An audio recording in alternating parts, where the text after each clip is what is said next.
A very good morning. You're watching News 9 with me, Akshita. And first up, we've got some big news coming in. A police encounter has been reported in Devanahalli. Rowdy shooter Govinda has been killed in the encounter. Govinda attempted to assault the cops when they tried to take him into custody, and that's what led to an encounter. Finally, Govinda was killed in the encounter. It is understood that he tried to assault the cops who were present there. He is someone who is facing over 60 criminal cases of dacoity. So not surprising there that finally the cops found out exactly where he was. They approached him in Devanahalli to arrest him, but he attempted to assault them, and the police opened fire when Govinda attempted to resist arrest. He is, of course, Kunigal Giri's close associate and has over 60 criminal cases, including dacoity, to his name. It is understood that he assaulted the police when they tried to arrest him, and that's what led to them going ahead and shooting at him. Govinda was finally killed. He is said to be an accomplice along with Kunigal Giri, who is a notorious criminal, and Govinda alone had 60 cases of including dacoity against him. My colleague Harish joins us over the phone line with more information. Harish, what more do we know about this case? Well, what we're learning right now is that the police were in fact tracking the movements of Govind, who is a member of Kunigilgiri gang. Remember, in the past couple of months, we have seen the Kunigilgiri gang going on a robbing spree in and around Bengaluru. In the past few weeks itself, we have seen several robbery cases registered on the outskirts of the city, and it was largely believed that it's the Kunigilgiri gang which is behind these robberies.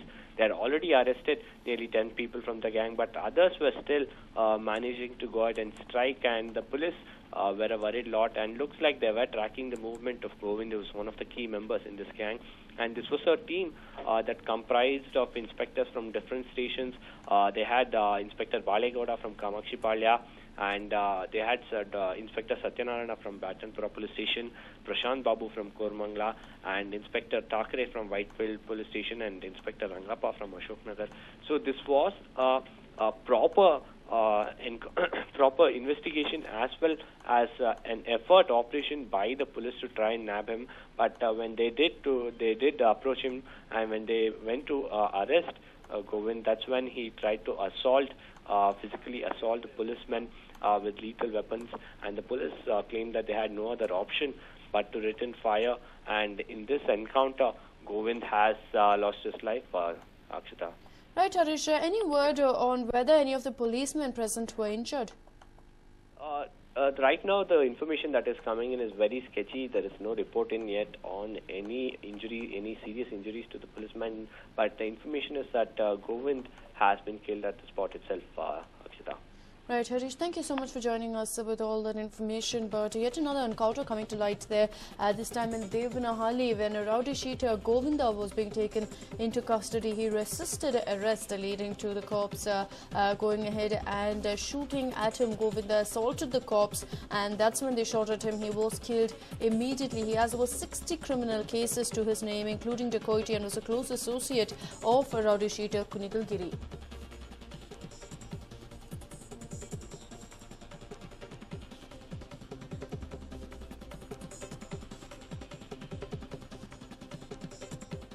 Moving on, is Yadurappa in the reckoning in Modi's cabinet? The former chief minister met Narendra Modi at Gujarat Bhavan in Delhi. Amit Shah is also present in the meeting. Yadurappa had earlier said that Narendra Modi and the BJP leadership would take a call on the issue of inducting him into the new union cabinet. And of course, Yadurappa has been doing all he can to ensure that he secures a cabinet berth there, but he does have quite a bit of competition. There are a lot of names doing the rounds. As of now, he's met Narendra Modi. Before this, he also met RSS leader Dattatreya Hosabale, and that was yesterday. And today in the Gujarat Bhavan in Delhi, Yadurappa has met with Modi as well as Amit Shah.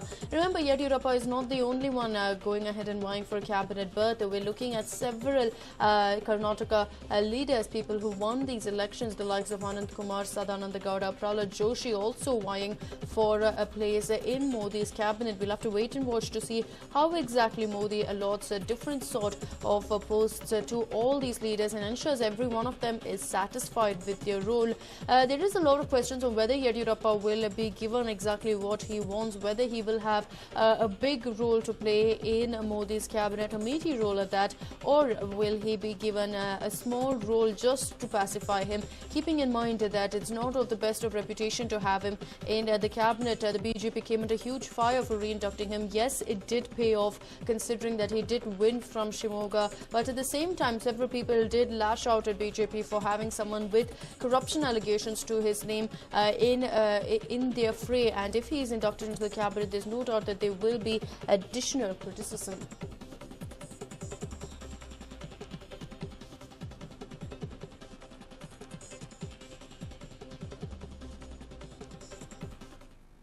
And well, a man was caught vandalizing the statue of Mahatma Gandhi at a circle in Kolar.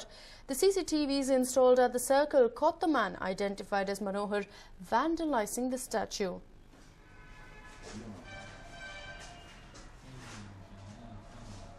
And Manohar was reportedly in an inebriated condition at the time and was seen pushing the statue which was installed at Robertson Pete Circle.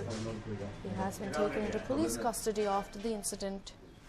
This is the CCTV footage which clearly shows Manohar going ahead and pulling down the statue of Mahatma Gandhi at the Robertson Pete Circle.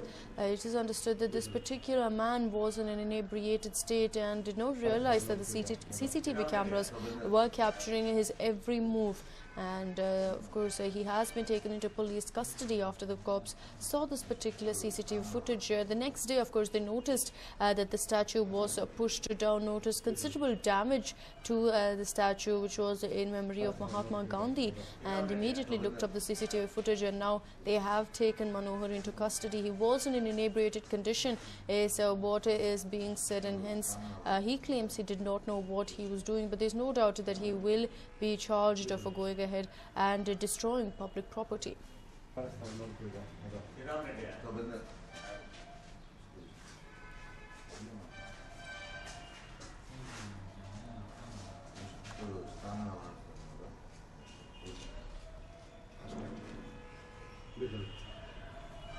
Well, time and again we have seen incidents like this come to light, whether it be youngsters or anyone else, they go ahead and destroy public property, especially statues and the likes. Late into the night, these incidents often happen, but what is definitely encouraging is that the police in this case have swung into action. They went through the CCTV footage. They've also arrested Manohar, is what we understand. So this will definitely set the right example that if you in fact destroy public property, you will be taken to task, especially when you bring down statues such as this. It was a very, very important landmark in Kolar at the Robertson Pete Circle. The Mahatma Gandhi statue was an important landmark of the town. So, of course, it was something that baffled the cops with regards to how the statue had fallen.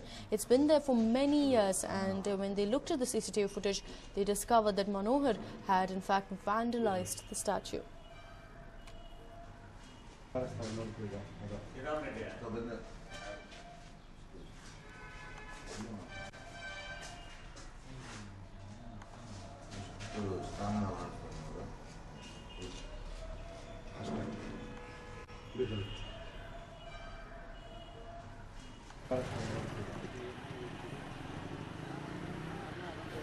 This is the statue that was pulled down. It is a very, very important landmark of Kolar, the statue of Mahatma Gandhi, right next to a little boy with his book open. It was considered a very significant statue in memory of Mahatma Gandhi, and of course it's quite a bit of damage created to the statue there. It's been pulled down and was lying like that in the morning, which is when the cops decided to go through the CCTV footage. It is a very prominent statue in Kolar, Mahatma Gandhi standing in his trademark pose with simple clothes as well as a cane, and right next to him 2 children studying, and of course this particular statue was part of Kolar for many years. In fact, any public function and this particular statue would be recognized, would be garlanded, but with this particular incident it's definitely led to a lot of questions, and Manohar, the man responsible for all this damage, has been taken into custody.